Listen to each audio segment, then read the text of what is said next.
Hello everyone, welcome to the chess class. Today I will show you the match between Jenny and Steiner which was held in 1922. So let's see what happened in the match.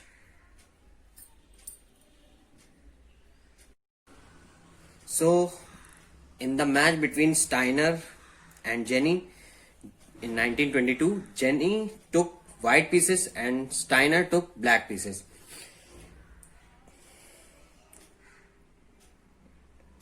Jenny ने सबसे पहला move चला था pawn to E4, जिसके response में black ने भी अपने पॉन को आगे बढ़ाया था किंग के सामने वाले. देन व्हाइट ने अपने F2 के पॉन को F4 पे रखा, जिसके रिस्पॉन्स में ब्लैक ने अपने बिशप को बाहर निकाला डायगनली और रखा C5 पे.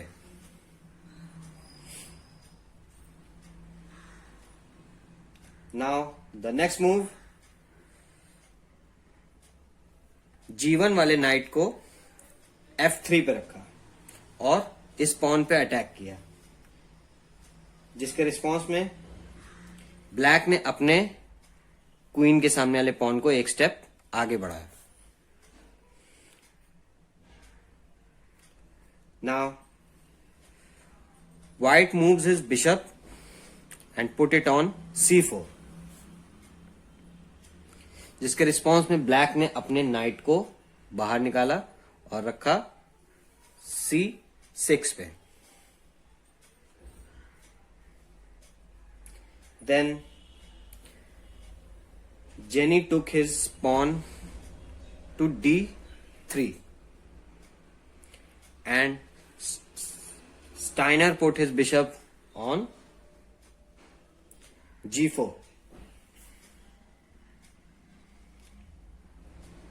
जिसके रिस्पॉन्स में जेनी ने अपने दूसरे नाइट को बाहर निकाला और रखा C3 पे, और इसके रिस्पॉन्स में ब्लैक ने स्टाइनर ने अपने नाइट को बाहर निकाला और रखा अपने किंग के सामने.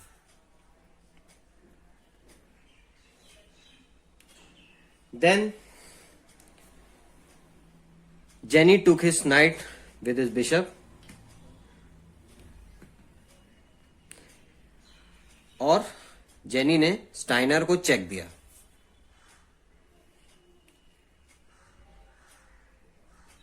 उस टाइम ये अच्छा मूव था कि यहां पर बिशप को कैप्चर कर सकते थे, पर स्टाइनर ने कैप्चर ना करके अपने आप को डिफेंड किया और F8 पे अपने किंग को रखा, जिसके रिस्पॉन्स में क्या हुआ कि जेनी ने अपने बिशप को वापस पीछे ले लिया और रखा B3 पे. Then Steiner put his knight on D4.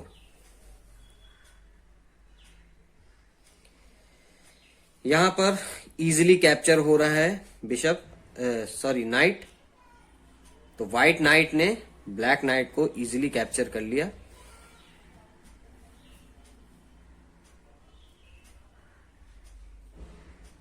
और स्टाइनर ने अपने पॉन से नाइट को व्हाइट नाइट को कैप्चर किया. Then Jenny took his bishop with his queen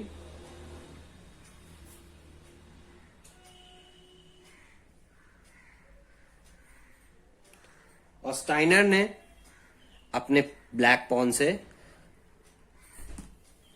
night को कैप्चर किया,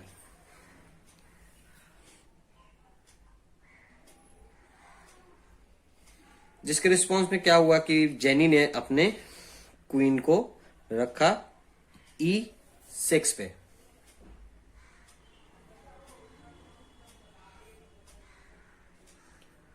और स्टाइनर ने अपनी क्वीन को एक E8 पे रखा. Then Jenny put his pawn on F5.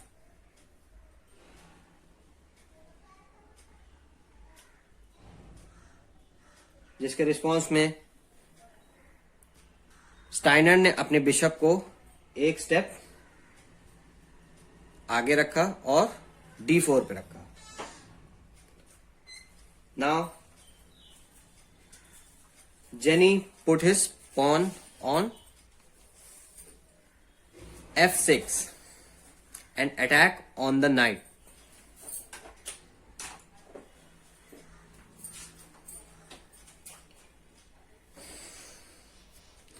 Steiner took his pawn with his bishop.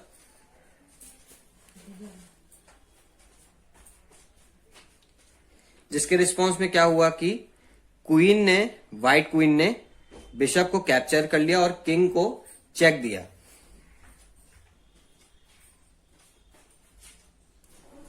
अब यहां पर आप इजीली देख सकते हैं, क्लियरली बिल्कुल आपको दिखाई दे रहा है कि ब्लैक पॉन यहां क्वीन को कैप्चर कर रहा है और कैप्चर कर लिया। नाउ हमने अपने बिशप को बाहर निकाला डायगनली और रखा H6 पे और चेक दिया। अब यहां पर आप बिल्कुल साफ साफ देख सकते हैं कि ब्लैक किंग के पास कोई और मूव नहीं है। यहां से आपको चेक लग रही है और अगर इस बॉक्स पे आते हैं तो व्हाइट बिशप से डायगनली चेक लग रही है। तो दोनों बॉक्स सेफ नहीं है और कोई भी पीसेस सामने नहीं आ सकते और बिशप को कैप्चर नहीं कर सकते। तो यहां पर क्लियरली आपने देखा कि क्वीन की सैक्रिफाइस करने के बाद सीधा चेकमेट हुई, पर at the right moment. Okay, thank you everyone.